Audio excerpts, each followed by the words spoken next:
জুলাই বিপ্লবের ঘোষণাপত্রকে সামনে রেখে আগামী 6 থেকে 11 জানুয়ারি সারা দেশে জনসংযোগ করবে বৈষম্য বিরোধী ছাত্র আন্দোলন ও জাতীয় নাগরিক কমিটি। আজ দুপুরে রাজধানীর বাংলা মোটরে বৈষম্য বিরোধী ছাত্র আন্দোলনের কেন্দ্রীয় কার্যালয়ে যৌথ সংবাদ সম্মেলনে এই ঘোষণা দেন সংগঠনটির আহ্বায়ক হাসনাত আব্দুল্লাহ।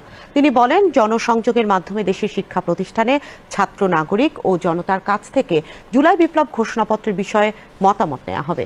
এ সময় জাতীয় নাগরিক কমিটির আহ্বায়ক নাসিরউদ্দিন পাটোয়ারি বলেন, ঘোষণাপত্র প্রণয়নের সব রাজনৈতিক দলগুলোর ইতিবাচক সাড়া ও সহযোগিতা রয়েছে। মানুষের আশা আকাঙ্ক্ষার প্রতিফলন ঘটাতে বিপ্লবের ঘোষণাপত্র প্রণয়নে সবাইকে ঐক্যবদ্ধ হওয়ার আহ্বান জানান তিনি।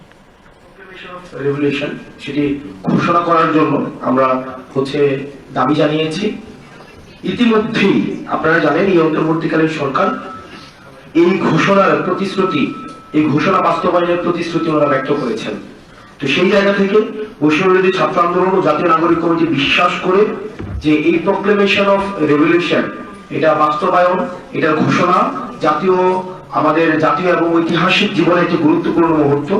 এবং এই অভ্যুত্থানে যেমন বাংলাদেশের প্রত্যেকটি অংশীদারের, বাংলাদেশের প্রত্যেক শ্রেণীর মানুষের অংশগ্রহণ ছিল, প্রান্তিক জনপদ থেকে শহর পর্যন্ত সবার অংশগ্রহণ ছিল, ঠিক একইভাবে আমরা প্রত্যাশা করি এই ঘোষণাপত্রে জনমানুষের, প্রত্যেক শ্রেণীর জনমানুষের আশা আকাঙ্ক্ষার প্রতিফলন ঘটবে।